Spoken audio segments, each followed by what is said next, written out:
This reminds me of American Horror Story, the first Um, season. American Horror Story. Was it? What was the first season called?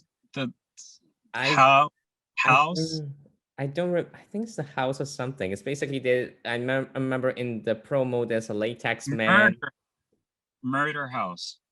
Murder house. I think it's called Murder House. Let me take a look at it while you explain your concept because I think it's different.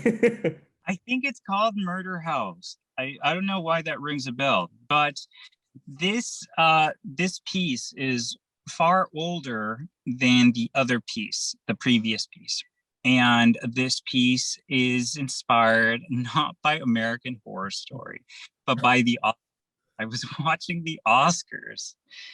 It was a Sunday, I remember. And I was in an art block, art block.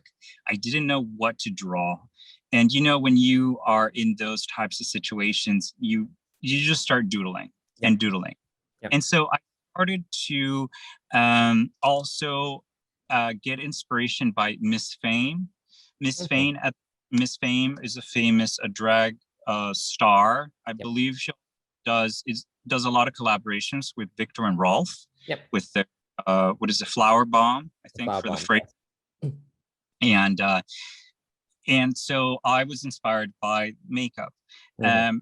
And at the time, I looked also at makeup through the eras, and especially eye makeup, eyeliner. And this Mhm. is more in the 60s, where it was bold and big. So Mhm. this is essentially an homage to the Oscars in the 60s. Now, I gave it a twist because there are colors that make it unsettling. The Yep. red is unsettling. The eye color is unsettling. There's no mouth. There's no eyebrows. You don't Yep. know what is on. So, and then the gloves with the fingernails also draws inspiration to maybe like Schiaparelli and the collection that they had with the Yep. gloves. So this is an homage to the Oscars, a red carpet, a gypsy, if you will, maybe like the gypsy vibes, witchy vibes. So there's a lot of that in there. But I love it because it's very simple. It's just a pair of eyes, a pair of gloves, and two little orbs. I don't know if you could call them like light, you could call them moons, but that's it. That's all it is. And it has such a huge impact, apparently. Yep.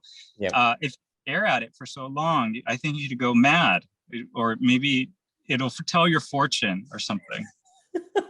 But where is the Oscar statue since that you were inspired That's by why the Oscar? I wanted to. Maybe you could say that the gold is like an homage to the Oscars, or maybe the gold in her eyes. I don't know, but I think it was more an homage to big fashion when women used to wear opera Yes. gloves. Yes. So in the end, this is like the red carpet, your red carpet illustration. And I Yeah, just did the research. Yes, it is American yeah, Horror Story Murder House. So yeah. that's how I look at it. The weird thing is you could also find other interpretations. Some people may find interpretations in Paris, like Yes. Moulin Rouge, Yes. anything that is forbidden because you could only see the eyes. So Yes. there's a lot of meanings. Take your pick. I think that's wonderful. I think it's cool because when it comes to surreal art, you can actually have different interpretations. It's really subjective. So you telling me this is Oscar, I'm telling myself this is American Horror Story. Someone would tell me that this is something completely different, or I it know. would be like a makeup. It's a I know. yeah. It's So very, very surreal. There's a lot of influence to Dali. yep, There's a lot of influence to Magritte, where they only added the eyes yep. or the nose. So, yeah, it's a great homage to some of the great works of art of the yesteryear. Cool. All right.